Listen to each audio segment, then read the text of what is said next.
Hi, I'm Matt, here in Michigan. And I'm Randall here in Texas. Today, Matt and I are making up for our awful Redneck Zombies review with a nice Redneck Hillbilly review of Tucker and Dale vs. Evil. The 2010 film stars Alan Tudyk, Tyler Labine, Katrina Bowden, and Jesse Moss. It is written and directed by Eli Craig, who is also well known for the Netflix film Little Evil and the TV movie Zombieland. But before we get too far into this review, remember, if you like this review, make sure to give us a like. It really helps us out. If you want to see more, subscribe to the channel and ring that bell icon so you always know when we're releasing new video reviews. And Tucker and Dale vs. Evil, two well-meaning hillbillies are fixing up their vacation home in the woods when a group of college students mistaken them for killers. It had a $5 million budget and earned a little more than $5.5 million at the box office, with most of that coming from foreign theaters. It has received generally favorable reviews from both audiences and critics. Randall, this is a movie that I enjoy, but I'm interested to see what do you think about Dale and Tucker vs. Evil. Oh man, I love Dale and Tucker vs. Evil. I've seen this one a couple of times now. I remember the very first time I watched it, I was a little bit like, what? I don't know if I'm supposed to take it like serious, and then all of a sudden you get to a spot where you're like, oh no, I'm not supposed to take this serious. I love how this film, everything in it happens on accident. It's just purely, oh well, that was an accident, and then this accident led to this accident, which leads to this thing, which leads to this. It's such an enjoyable film, and I am shocked to review it now and see that it only made $5 point something million back. But I mean, it's literally shocking. I love this movie. But Matt, since you did say you love it, why do you love it? Oh, I love movies that kind of take those expectations you have and kind of flip them on its head kind of thing. You know, like we've all seen like horror films that follow the same basic beats, got a bunch of college students, out in the woods, and then some psycho killer comes up and starts picking them off one by one. And this knows that genre so well that it plays through a lot of the beats, but just changes it just a bit. It's one of those what I call like what if movies, like the concept of what if those so-called killers weren't actually killers. And a lot of times I think we get the perspective of just like the college students, where this we're getting the perspective of who are the so-called killers who aren't actually killers, and it's because we get that other perspective that this movie is completely different. Because me personally, I think if we only saw the college students in this at the beginning, we probably would think like, yeah, those guys are a little creepy, like especially with the whole like smiling with the side kind of thing and just he. You guys going camping? Like that would be freaking scary. It would be, and I think it's intended to be. But man, I love the beginning of this film. This was one of those movies that kind of has one of those kind of perfect openings for me, similar to Tremors. It introduces all the characters pretty easily and fast, but without like giving away the plot and what's going to happen. I love that right away. It's like this college student Chad he's an asshole, for lack of a better term. Well, actually it does, Allison. You see, you're either Omega Beta or you're a freak. And, then you get introduced to Tucker and Dale, and you start to see that, these are two well-meaning characters. They're not out to do anything, and if they did, it's definitely going to be completely not their fault, which is true in the context of this movie. The way it starts leaves you really interested in what's going to happen with all of these characters. I like movies that are character-based, as anyone who watches our channel will know, and this movie is no exception. It's funny too how we have it all set up with like the college student stuff, like talking about the scary stories or whatever, And their bodies are buried beneath us. so you can already see that our crazy college student already has a vendetta out for hillbillies or rednecks, whatever you want to say, out in the woods kind of thing. So all of our characters have all this like preconceived notions and everything. So yeah, that just goes on to like China reacting to different things, and we have our one college student that is kind of like, well, It's just a cabin. It doesn't mean they're psycho killers. of course he's the first one that gets taken out in it, and I just love that kind of like gruesome deaths that we get in this, because his death is gruesome. Like part of horror elements. That's one that stays true in this one, but it's not meant, I don't think, really to gross out. It's, everything in this, I think, is done for comedy, but it's funny how he gets that realization where he's like, oh, he wasn't just trying to hunt me down with a chainsaw. It was just bees. It's just bees, yeah. Man, I just... And your friend must be allergic to bees, too. I saw your friend out there. He must be allergic to bees or something because he was running like a bat out of hell. It's at some point in this, I'm watching it. My wife and I have seen it several times, and she's just like, as per always, has to remind everyone that Alan Tudyk graduated from Juilliard. I went to Juilliard. He's played a chicken before, He's fantastically, talented and great in this stupid little role that you would never expect Alan Tudyk to do, but of course he is. That's the thing too. That's what makes this movie work. I think we get good enough with like Tucker and Dale that we actually enjoy these characters. Because I think if those characters didn't really work, if they just kind of off played a little bit and stuff, I don't know that this movie like fully works. And as we mentioned, the crazy college student, I think that also helps this film work really well too. He's a very unlikable character, and that plays well into this movie.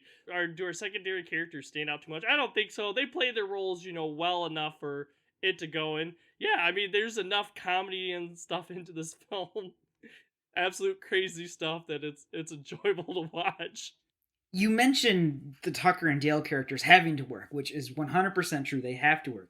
But what's really, really good about this is it's one of the few films of memory where you have this great male relationship. There's just these two guys that are just absolute best friends in the world. Seriously, they would do anything for each other, basically. They love each other. Their characters make the film so much better for it, and it's not something that you see very often put to camera, because all the time you're just like, well, we're either going to have some gay characters, which is just stereotypical, or we have to have the macho man. It's like, nope, these are none of that. They're just great friends, and you just don't see it very often. One thing Tucker I don't think would do is give up that last beer to Dale. Do not even think about it. But you just said... Are you kidding me? Are you serious? What'd I just say? He said I gotta stick up for myself. I said don't even think about it, though, so that was the last thing I said. Well, I gotta tell you, officer, we just had a doozy of a day. And it's interesting too. That's one thing I would point out when we were talking about how like flippant stuff too. Our first, kind of show of that, other than when they meet him, is when they're like driving, and then like the police officer comes up, and the two guys are in position that the officer thinks something else is going on and what's compromising going on. position. Yeah, Yes. very compromised position. And I think Dale's kind of played off as he's like, he remembers things really well, but he's not too bright, like doesn't really know the right thing to say in many situations. That kind of comes off making things sound a lot worse than what they are. But I think Tucker has some instances like that too, where I don't think he realized what he's actually saying. Oh yeah, dude, I love the scene where they're talking to the sheriff, like I just referenced with the doozy of the day thing, where Dale is like, oh, you got a girl in your cabin. Yeah, we got a girl in the cabin. She's in my room unconscious, and it's just like, No. oh my God. You're not thinking about what you're saying. Well, it's so funny too, and just seeing Tucker react to, like, Tucker's just trying to like smile. Smile. Like, oh, Dale. Like, oh, please Dale. stop. Please stop. Yeah, definitely. But one of the things that I definitely also like about this film, and it's in complete juxtaposition to the absolutely awful Redneck Zombies film, is that the stereotypes in this are played up for satire instead of just being stereotypes. It's not doing it for any other reason than, flipping the script like you mentioned earlier. Here we have the redneck hillbilly characters, and they're just well-meaning nice guys, basically. You might not understand them, and that's okay. But it's all done for satire in this, and that's really, really well done, because satire is quite hard to do on film a lot of the times. Unless you're Paul Verhoeven, then apparently you can just do it easily. Oh yeah, definitely. Especially I think with like the twist at the end that the kid, the college student, psycho college student, is like half hillbilly. You're a hillbilly too! Shut up! No, no, no, look. That's your real father. Right there. No. No. It's true, Chad. You're half hillbilly. That's all played for like jokes and stuff. But then, you know, I think a big theme of this movie is don't judge a book by its cover. You know, not everything that happened as it appears to have happened.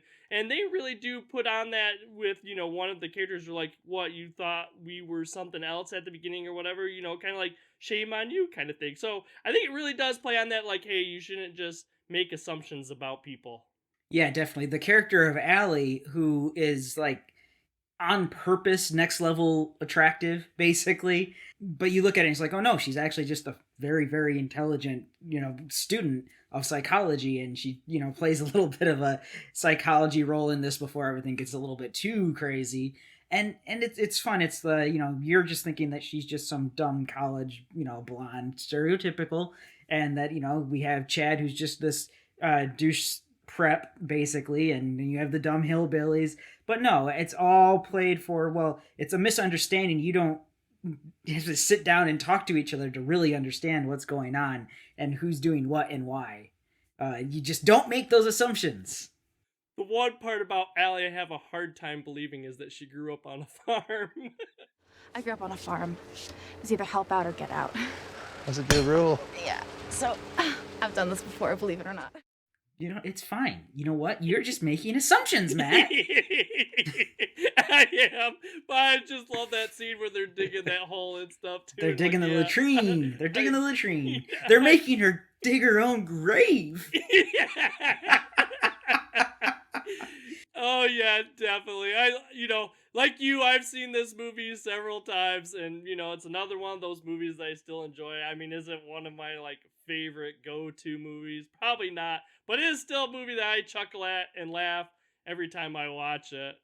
Man, I absolutely love it. I think that probably, given just a little bit more time, this will be a cult classic if it's not already getting there, because people are going to discover this film and be like, wow, I don't understand why it isn't a much more well-loved universally film, like why it did so poorly. So if you haven't seen it, I think you can stream it on Amazon Prime right now if you have Prime, but it's just worth picking up if you can get it. It's a fun film.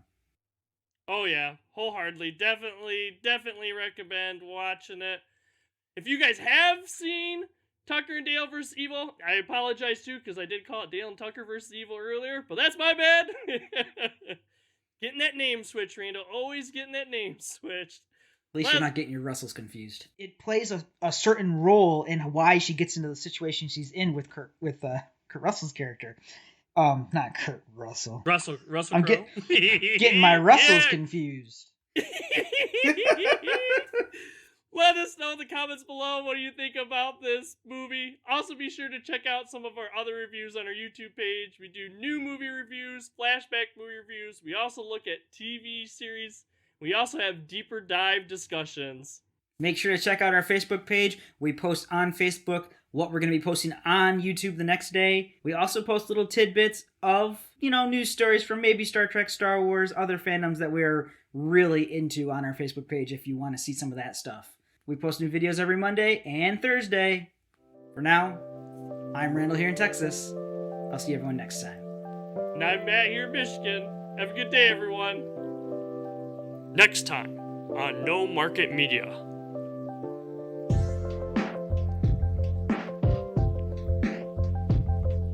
Please consider checking out some of our other videos.